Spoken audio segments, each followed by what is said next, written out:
আসসালামু আলাইকুম ওয়া রাহমাতুল্লাহ। আলহামদুলিল্লাহ ওয়াসসালাতু ওয়াসসালামু আলা রাসূলিল্লাহ আম্মা বা'দ। আউযু বিল্লাহি মিনাশ শাইতানির রাজীম। বিসমিল্লাহির রাহমানির রাহিম। وقال تعالى أفلا يتدبرون القرآن أم على قلوب أقفالها وقال رسول الله صلى الله عليه وسلم خيركم من تعلم القرآن وعلمه। আলহামদুলিল্লাহ, যাবতীয় প্রশংসা ও গুণগান একমাত্র মহিয়ান ও গরিয়ান আল্লাহ রাব্বুল আলামিনের জন্যে। আজ আল্লাহ সুবহানাহু ওয়া তাআলা নাজিল করেছেন মহাবিশ্বের এই মহাবিশ্বয় মহাগ্রন্থ আল কোরআন এবং প্রেরণ করেছেন সর্বকালের সর্বশ্রেষ্ঠ মানব মুহাম্মদুর রাসূলুল্লাহ সাল্লাল্লাহু আলাইহি ওয়াসাল্লামকে। আল্লাহুম্মা সাল্লি আলাইহি আল্লাহুম্মা বারিক আলাইহি। আল্লাহ সুবহানাহু ওয়া তাআলা পবিত্র কোরআনুল কারীমের সূরাতুল বাকারা এর 121 নম্বর আয়াতে ইরশাদ করেছেন যে আল্লাযীনা আতাইনাহুমুল কিতাব, যাদেরকে কিতাব দেয়া হয়েছে অর্থাৎ এই কোরআন দেয়া হয়েছে। আল্লাযীনা আতাইনাহুমুল কিতাব ইয়াতলুনাহু হাক্কা তিলাওয়াতিহি উলাইকা ইউমিনুনা বিহি। আল্লাহ পাক বলছেন, যাদেরকে এই কোরআন দেয়া হয়েছে এবং তারা এই কোরআনকে তিলাওয়াত করে এবং তিলাওয়াতের হক আদায় করে অর্থাৎ যথাযথভাবে তিলাওয়াত করে, উলাইকা ইউমিনুনা বিহি, তারাই হচ্ছে এই কিতাবের প্রতি সত্যিকারের বিশ্বাসী। বা উলাইকা হুমুল মুফলিহুন, এবং তারা সফল। আর যারা এই কোরআনকে বিশুদ্ধ করে তিলাওয়াত করে না বা করার চেষ্টা করে না, তাদেরকে আল্লাহ পাক বলেছেন উলাইকা হুমুল খাসিরুন, তারা ক্ষতিগ্রস্ত। আমরা আয়াতটা আবার বলছি, সূরাতুল বাকারা আয়াত নম্বর 121। আল্লাহ পাক বলছেন আল্লাযীনা আতাইনাহুমুল কিতাব, যাদেরকে কিতাব দেয়া হয়েছে, ইয়াতলুনাহু, যারা তিলাওয়াত করে, হাক্কা তিলাওয়াতিহি, তিলাওয়াতের মতো তিলাওয়াত করে অর্থাৎ তিলাওয়াতের হক আদায় করে, উলাইকা ইউমিনুনা বিহি, এরাই হচ্ছে এই কিতাবের প্রতি যথাযথ বিশ্বাসী। ওয়া মা ইয়াকফুর বিহি, এবং যারা এই বিষয়টাকে অস্বীকার করে, ফাউলাইকা হুমুল খাসিরুন, তারাই হচ্ছে ক্ষতিগ্রস্ত। তাহলে আজকে এই আয়াতটা দিয়ে আমরা ক্লাস শুরু করলাম। সূরা বাকারা এর 121 নম্বর আয়াতটা যদি পড়ে দেখেন তাহলে দেখবেন আল্লাহ সুবহানাহু ওয়া তাআলা সূরা বাকারার 121 নম্বর আয়াতে বলেছেন যে যারা কোরআন তিলাওয়াত করে, যাদেরকে কোরআন দেয়া হয়েছে এবং তারা কোরআন তিলাওয়াত করে তিলাওয়াত করার মতো অর্থাৎ যথাযথভাবে তিলাওয়াতের হকটা আদায় করে, পরিপূর্ণরূপে তিলাওয়াত করে। কিভাবে?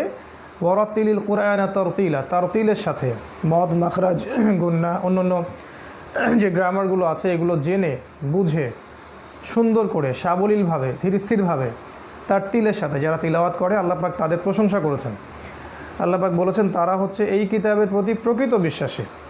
এবং যারা এই কাজগুলো করে না, আল্লাহ পাক তাদেরকে বলেছেন উলাইকা হুমুল খাসিরুন, তারা কিন্তু ক্ষতিগ্রস্ত।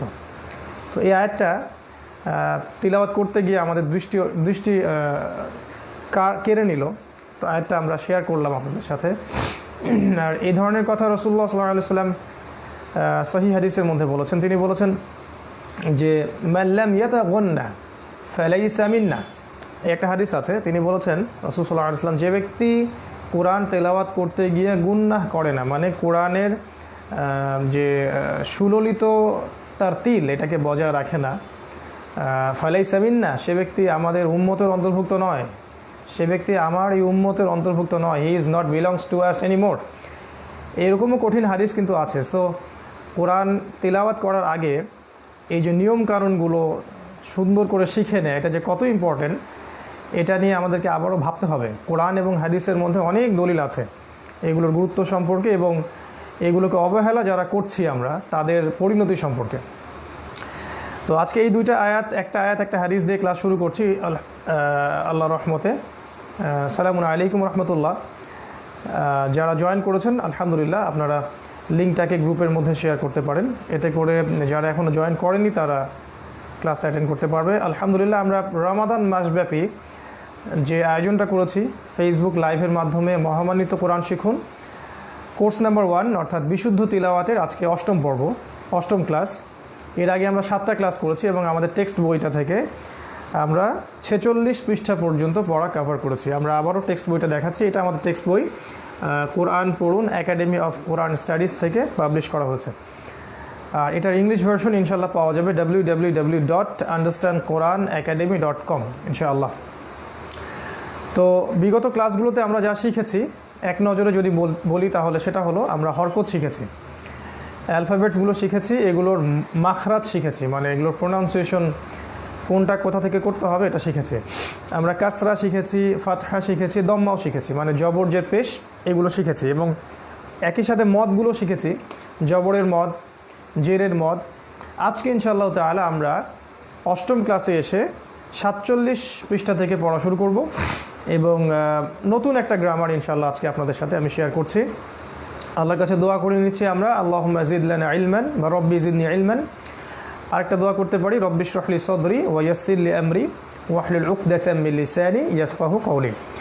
তো এই যে 47 পৃষ্ঠাটা আপনারা যদি খোলেন তখন দেখবেন আজকের টপিকটা হচ্ছে, এখানে দেখতে পারবেন 47 পৃষ্ঠায় পেজ নাম্বার 47 ওয়াও মাদ।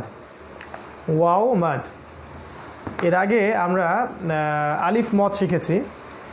আপনাদের নিশ্চয়ই মনে আছে যে আলিফের ডান দিকে যদি জবর থাকে, খালি আলিফের ডান দিকে যদি জবর থাকে তাহলে এক আলিফ টেনে পড়তে হয়। এক আলিফ মানে হলো 1 সেকেন্ড। আবার এটাও শিখেছেন যে ইয়া এর ডান দিকে যদি জের থাকে তাহলেও এক আলিফ টেনে পড়তে হয়। আমি বলেছিলাম যে এক আলিফের মোট 4টা নিয়ম আছে, তার মধ্যে 2টা নিয়ম আমরা শিখেছি। একটা হলো খালি আলিফের ডানে জবর এক আলিফ টানতে হবে, আর ইয়া এর ডানে জের থাকলে এক আলিফ টানতে হবে। আজকে তৃতীয় নিয়মটা দিচ্ছি ইনশাআল্লাহ, এক আলিফ মদের তৃতীয় নিয়ম। এক আলিফ মদের তৃতীয় নিয়ম, এক আলিফ মদের তৃতীয় নিয়মটা হচ্ছে পৃষ্ঠা নাম্বার 47-এ দেওয়া আছে। নিয়মটা হলো, যাদের সামনে খাতা কলম আছে লিখে নেবেন। সেটা হলো যে এই যে গতদিন আমরা শিখলাম পেশ বা দম্মা, মানে বা পেশ বু, মিম পেশ মু, এই যেটা শিখলাম এই পেশের সাথে এটা সম্পর্কিত। সেটা হলো যদি ওয়াও এর ডান দিকে পেশ থাকে, যদি ওয়াও এর ডান দিকে পেশ থাকে তাহলে এক আলিফ টেনে পড়তে হয়। এটা হলো এক আলিফ মদের তৃতীয় নিয়ম, ঠিক আছে? যদি ওয়াও এর ডান দিকে পেশ থাকে তাহলে এক আলিফ টেনে পড়তে হবে। তাহলে সম্পর্কটা কি দাঁড়ালো? আলিফের ডান দিকে জবর থাকলে এক আলিফ টানবো, আলিফের সাথে জবরের সম্পর্ক, ঠিক আছে? ইয়া এর ডান দিকে যদি জের থাকে তাহলে এক আলিফ টেনে পড়বো, তাহলে ইয়া এর সাথে জেরের সম্পর্ক। আর ওয়াও এর ডান দিকে যদি পেশ থাকে, ওয়াও এর ডান দিকে যদি পেশ থাকে তাহলেও এক আলিফ টেনে পড়বো। এটা হলো এক আলিফ মদের তৃতীয় নিয়ম। তাহলে চলুন কিভাবে পড়তে হবে আমি 47 পৃষ্ঠা থেকে আপনাদেরকে শোনাচ্ছি পড়ে ইনশাআল্লাহ। আপনারা ইমেজটা দেখলেই বুঝতে পারবেন যে এখানে কীভাবে পড়াটা দেয়া আছে, অক্ষরগুলো দেয়া আছে এবং তার পাশে পেশ দেয়া আছে। এইভাবে পড়তে হবে। 1 নাম্বারটা পড়ছি, যে বা, মিম, ওয়াও, ফা, এটা পড়ছি। আগে পড়েছিলাম আমরা মিম পেশ মু, আগে পড়েছিলাম মিম পেশ মু। এখন পড়ছি মিম ওয়াও পেশ মু, একটু লম্বা করে টেনে পড়ছি, এক সেকেন্ড। মিম ওয়াও পেশ মু, ঠিক আছে? পার্থক্যটা কি? আগে ছিল মিম পেশ মু, এখানে কোনো মদের অক্ষর ছিল না, মানে আলিফ ওয়াও ইয়া এগুলো ছিল না। এখন একটা এক্সট্রা ওয়াও পাশে দেখতে পাচ্ছি, আর এই ওয়াওয়ের ডান দিকে পেশটা আছে, তাহলে সূত্র অনুযায়ী এটা মিলে গেল। তাহলে এখন দুটো একসাথে পড়তে হবে, মিম ওয়াও পেশ মু, তারপরে এই যে বা ওয়াও পেশ বু, ওয়াও পেশ ওউ, এইভাবে একটু লম্বা করে পড়তে হবে, 1 সেকেন্ড। ফা ওয়াও পেশ ফু, তারপরে যে 2 নাম্বার সা দাল জ, সা ওয়াও পেশ সু, জাল ওয়াও পেশ জু, একটু লম্বা করবো, 1 সেকেন্ড। জ ওয়াও পেশ জু, এগুলো জিহ্বার সামন থেকে, ফা দাল জ। তারপরে আছে তা দাল ত, এই যে জিহ্বা সামনের দাঁতের পিছনে চলে যাবে, তাহলে তা ওয়াও পেশ তু, দাল ওয়াও পেশ দু, ত ওয়াও পেশ তু, লম্বা করছি। একইভাবে এই যে ঝা সিন সদ, বাতাস থ্রো করতে হবে সামন থেকে এখানে। তাহলে ঝা ওয়াও পেশ ঝু, সিন ওয়াও পেশ সু, সোয়াদ ওয়াও পেশ সু, এইভাবে আমরা বাড়িয়ে দিব 1 সেকেন্ড করে। লাম নুন র, এটা কি হবে যে লাম ওয়াও পেশ লু, নুন ওয়াও পেশ নু, র ওয়াও পেশ রু, র ওয়াও পেশ রু, এইভাবে যাবে। তারপর 3 নম্বরটা দেখবেন এই যে জিম শিন ইয়া, জিম ওয়াও পেশ হবে তাহলে জিম ওয়াও পেশ জু, তারপর শিন ওয়াও পেশ শু, ইয়া ওয়াও পেশ, এটা অনেকে ভুল করে, ইয়া ওয়াও পেশ, ইয়াটা কিন্তু ওয়াই, ইয়ার উপর পেশ দিলে ওয়াই ও ইউ এরকম একটা মানে ফর্ম আসবে আর কি। ইয়া ওয়াও পেশ ইউ, ইউ এরকম একটা সাউন্ড আসবে, ইয়া ওয়াও পেশ ইউ।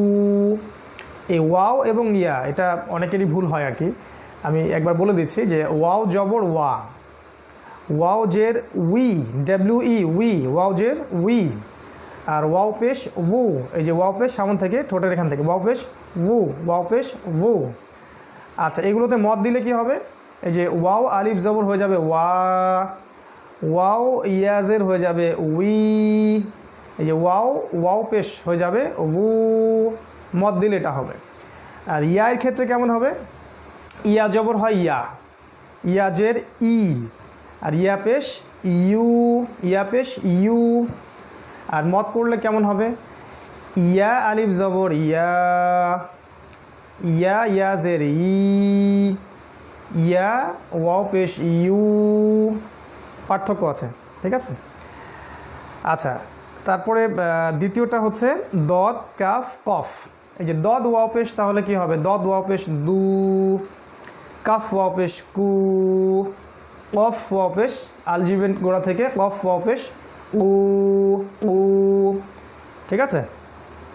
তারপরে হামজা হা আইন, হামজা হা আইন, এই যে হামজা হচ্ছে আলিফের মতোই, হামজা ওয়াও পেশ উ, হা ওয়াও পেশ হু, আইন গলার মাঝখান থেকে আইন ওয়াও পেশ রু, রু, রু, ভিতর থেকে নিয়ে আসতে হবে, হ্যাঁ। তারপর হা গয়েন খ, হা গয়েন খ, হাটাও গলার মাঝখান থেকে, তাহলে হা ওয়াও পেশ হু, হা ওয়াও পেশ হু। তারপর গয়েন, গয়েন ওয়াও, গয়েন এবং খ গলার উপর থেকে, তাহলে গয়েন ওয়াও পেশ গু, খ ওয়াও পেশ খু। এইভাবে আমরা ওয়াওয়ের ডানে যদি পেশ থাকে তাহলে আমরা 1 সেকেন্ড লম্বা করে টেনে পড়বো। এটা হলো এক আলিফ মদের তৃতীয় নিয়ম, এক আলিফ মদের তৃতীয় নিয়ম। আমি বলেছি এক আলিফ মদের 4টা নিয়ম আছে, তাহলে একটা আমাদের শিখেছি খালি আলিফের ডানে জবর 1 আলিফ টানতে হয়, 2 নম্বরটা ছিল খালি ইয়া বা ইয়া ডানে জের, তাহলে 1 আলিফ টানতে হয়। আজকে শিখলাম ওয়াওয়ের ডানে পেশ থাকলে 1 আলিফ টানতে হয়। আরেকটা নিয়ম আছে, এটা সামনে আসবে ইনশাল্লাহ। ওকে, আমরা এখন যাচ্ছি 48 পৃষ্ঠায়, 48 পৃষ্ঠায় যাচ্ছি। 48 পৃষ্ঠায় গেলে আপনারা দেখবেন এরকম করে বক্স করে দেওয়া আছে এবং বক্সের মধ্যে কোরআনিক ওয়ার্ডসগুলো বাছাই করে করে দেওয়া আছে, যেগুলো এই গ্রামারটার সাথে সম্পর্কিত, ঠিক আছে। আমি রিডিং পড়ে দিচ্ছি, আপনারা শিটটা থেকে দেখে নিতে পারবেন। প্রথম শব্দটা পড়ছি আমি, জাল, জাল ওয়াও পেশ, পৃষ্ঠা নাম্বার 48, জাল ওয়াও পেশ জু, জু। এই জু মানে হচ্ছে অধিকারী, অধিকারী, অধিকারী বা যেটাকে বলা হয় সম্পর্কিত বা অধীনস্থ ইত্যাদি, এই ধরনের, যেমন জুল ফজলিল আযীম, আল্লাহ পাক অনেক মহান অনুগ্রহের অধিকারী, এই ধরনের মানে বিলংস টু বোঝাতে আর কি এই জু শব্দটা ব্যবহার করা হয় আর কি। জাল ওয়াও পেশ জু, লম্বা করে টান দিব। এই জু শব্দটা আসছে কোরআনে প্রায় 25 বার। তারপর আছে সেকেন্ড ওয়ার্ড লাম জবর লা, জাল ওয়াও পেশ জু, লেজু, লেজু, লা মানে অবশ্যই আর জু মানে অধিকারী, লেজু মানে অবশ্যই অধিকারী। তারপরে দেখবেন 3 নাম্বার ওয়ার্ডটা আছে, যেমন দাল ওয়াও পেশ দু, নুন জবর না, দুনা, দুনা, দুনা। ঠিক আছে, যেখানে মদ সেখানে টানতে হবে, যেখানে মদ নাই সেখানে টানলে অর্থ পরিবর্তন হওয়ার সম্ভাবনা থাকবে। কেমন? চতুর্থ ওয়ার্ডটা হচ্ছে হা ওয়াও পেশ হু, দাল পেশ দু। হা ওয়াও পেশ হু, দাল পেশ দু। তাহলে হুদু, হুদু, হুদু। ঠিক আছে, এইভাবে প্রথম লাইনটা আমি পড়লাম। সেকেন্ড লাইনটা এই পৃষ্ঠা পড়ছি আমি, 48 পৃষ্ঠা, এটা দ্বিতীয় লাইন, দ্বিতীয় লাইন। যেমন এখানে দেখবেন ইয়া জবর ইয়া, কফ ওয়াও পেশ কু, ইয়াকু, লাম পেশ লু। এই যে ইয়াকুলু, ইয়াকুলু, ইয়াকুলু, এই কফে মদ আছে, এখানে টানতে হবে আর কি। এইভাবে একটা একটা করে আমি পড়ছি, আপনারা বই থেকে ইমেজ থেকে মিলিয়ে নিন ইনশাআল্লাহ। তারপরে আপনার 6 নম্বর শব্দটা হচ্ছে ইয়া জবর ইয়া, কফ ওয়াও পেশ কু, ইয়াকু, মিম পেশ মু, ইয়াকুমু, ইয়াকুমু, ইয়াকুমু। ঠিক আছে, তারপরে 7 নম্বর হলো ইয়া জবর ইয়া, কাফ ওয়াও পেশ কু, ইয়াকু, নুন পেশ নুন জবর না, ইয়াকুনা, ইয়াকুনা। আচ্ছা, ইয়াকুলু অর্থ বলা হয়নি। ইয়াকুলু মানে হচ্ছে সে বলে, ইয়াকুমু মানে হলো সে দাঁড়ায়, ইয়াকুনু মানে হলো সে হয় বা হবে। তারপর 8 নম্বর শব্দটা হলো র জবর র, সিন ওয়াও পেশ সু, রসু, লাম জবর লা, রসুলা, রসুলা মানে রাসূল অর্থাৎ বার্তাবাহক। তারপরে 9 নম্বরটা হলো ওয়াও জবর ওয়া, এটা একটু দেখার বিষয় আছে। এই যে ওয়াও জবর ওয়া, এটার কথা বলছি যে ওয়াও জবর ওয়া, এখানে কিন্তু কাফের পাশে আবার একটা আলিফ আছে, তাহলে এই আলিফটাকেও কিন্তু টান দিতে হবে, ওয়াকা টানতে হবে, কারণ এখানে খালি আলিফের ডানে জবর আছে, জবরের নিয়ম আসছে। ওয়াকে, এখানে আবার নুন ওয়াও পেশ নু, ওয়াকে নু, ওয়াকে নু, ওয়াকে নু। ঠিক আছে, আর শেষের যে আলিফ, এক্সট্রা আলিফ, এটাকে পড়তে হবে না, কিন্তু লেখার সময় লিখতে হবে। কেমন? আচ্ছা, কেন পড়তে হবে না সেটা ইনশাল্লাহ আপনারা ওই যে আরবি গ্রামারের কোর্সটা যারা করবেন তারা বুঝতে পারবেন ইনশাল্লাহ। এই আলিফটা হচ্ছে অতিরিক্ত আলিফ, যেটা আসলে বহু বচনের সাইন, আসলে প্লুরাল নাম্বারের সাইন ইন্ডিকেট করে আর কি। ঠিক আছে, তারপরে 10 নম্বর শব্দটা পড়ছি কফ আলিফ জবর ক, লাম ওয়াও পেশ লু, কলু, কলু। দুইটাতেই মদ আছে, কফেও, কফের সাথে আলিফ আছে এজন্য টানছি, ক, লামের পরে ওয়াও আছে এজন্য টানছি, লু, কলু।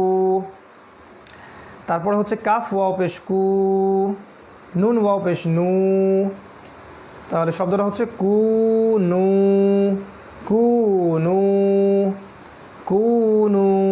দুইটাতেই মদ আছে, এইটা খেয়াল করে পড়তে হবে যে শুধু কি একটাই মদ আছে নাকি একাধিক মদ আছে, একটা নিয়মও বাদ দেওয়া যাবে না, বানান করে করে পড়তে হবে প্রয়োজনে। তারপরের শব্দটা হচ্ছে আলিফ ওয়াও পেশ উ, তা ওয়াও পেশ তু, উ তু, উ তু। 30 বারের বেশি উতু শব্দটা আছে। আচ্ছা, ওয়াকানু মানে ছিল এবং তারা ছিল, কলু মানে হলো তারা বলেছে, কুনু মানে তোমরা হও, আর উতু মানে হচ্ছে তাদেরকে দেয়া হয়েছে। তারপরে লাস্টের দুইটা লাইন, এই যে কাফ জবর কা, শেষের দুইটা লাইন পড়ছি, এই যে এটা পড়ছি শেষের লাইন দুইটা, এই যে কাফ জবর কা, ফা জবর ফা, কাফা, এই র ওয়াও পেশ রু, কাফারু, কাফারু, কাফারু। আমি কিন্তু এই রয়ে টান দিলাম, এক্সট্রা আলিফটা পড়তে হবে না। ওয়াও জজম ডান দিকে পেশ আছে, এই নিয়ম অনুযায়ী এখানে এক আলিফ মদ হবে, কিন্তু কাফ ফায় কোনো মদ নাই। কাফারু, কাফারু, যেখানে মদ সেটা টান দিতে হবে। ঠিক আছে, তারপর দেখেন এখানে যেমন এই যে জিম জবর যা, আইন জবর আ, যা, যা, লাম ওয়াও পেশ লু, জাআলু, জাআলু, জাআলু। এই যে লামে টান দিচ্ছি আমি, কারণ অন্য কোনো অক্ষরে কিন্তু কোনো মদ নাই। এইভাবে আইন জবর আ মিম জের মি আমি, লাম ওয়াও পেশ লু, আমিলু আমিলু আমিলু, এই লামে টান দিলাম, এগুলোতে কিন্তু কোনো মদ নাই। এইভাবেই এই যে পরেরটা দেখেন, তা জবর তা, জিম জিম জের জি তাজি, এই যে দাল ওয়াও পেশ তাজিদু তাজিদু তাজিদু, যেখানে মদ সেখানে টানবো, যেখানে মদ নাই সেখানে ভুলেও টানা যাবে না।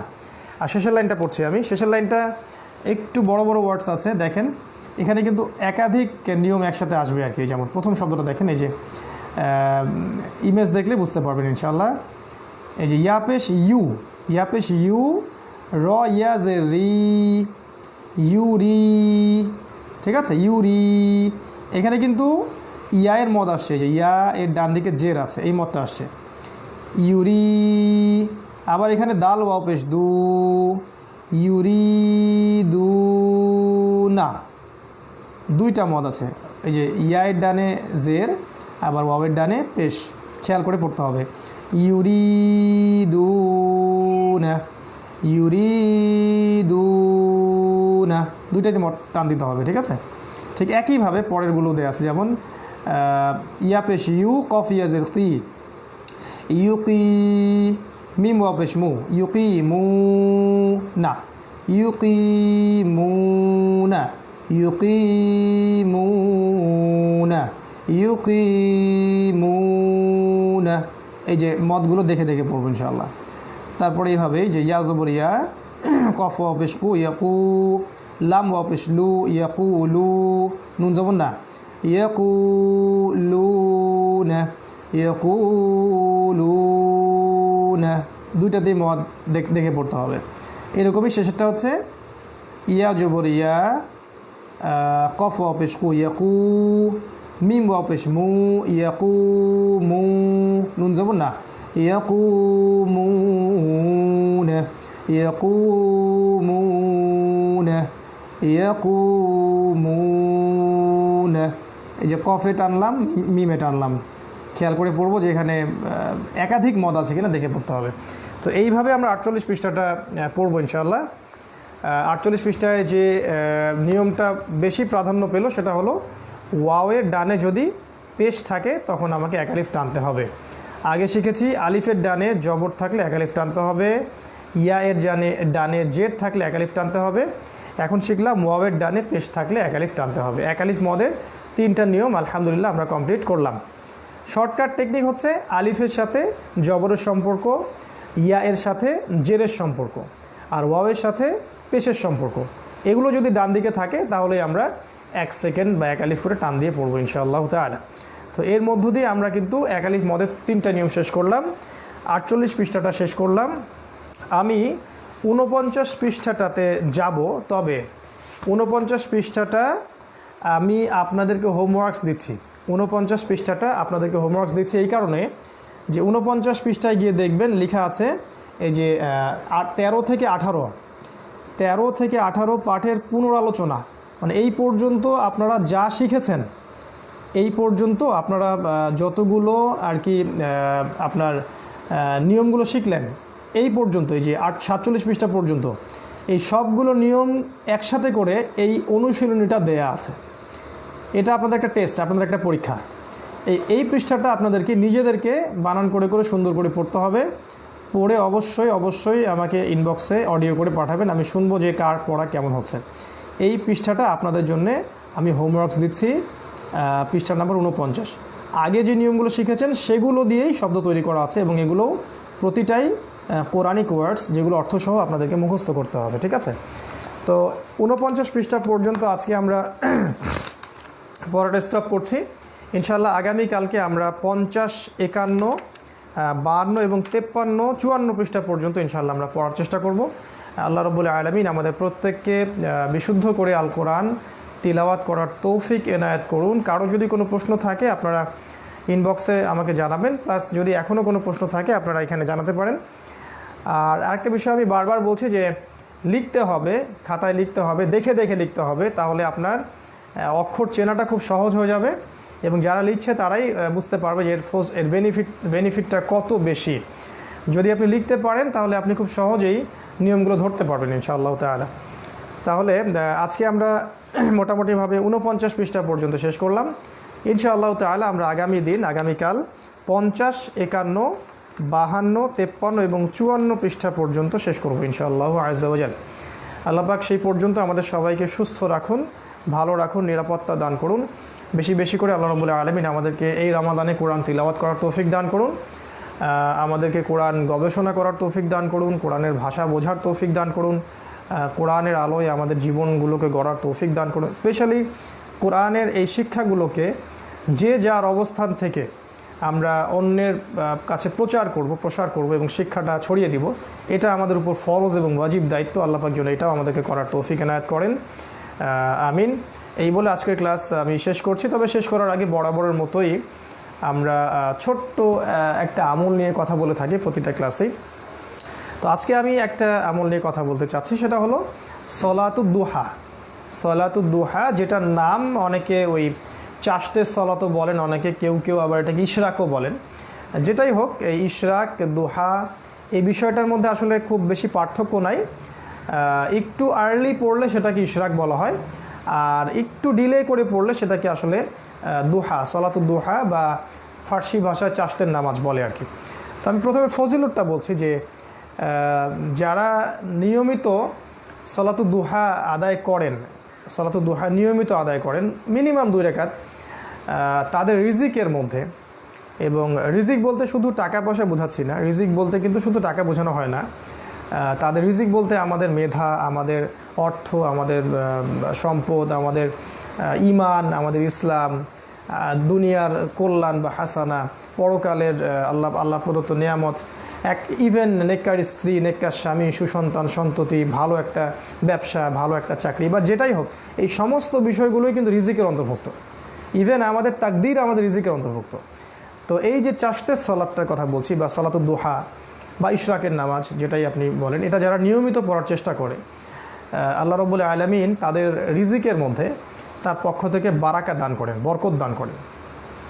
এই বরকতটা অনেক সময় বোঝা যাবে, অনেক সময় বোঝা যাবেও না, কিন্তু আল্লাহ পাক ভালো জানেন যে বারাকা কাকে কিভাবে কোন দিক দিয়ে কতটুকু দিতে হবে।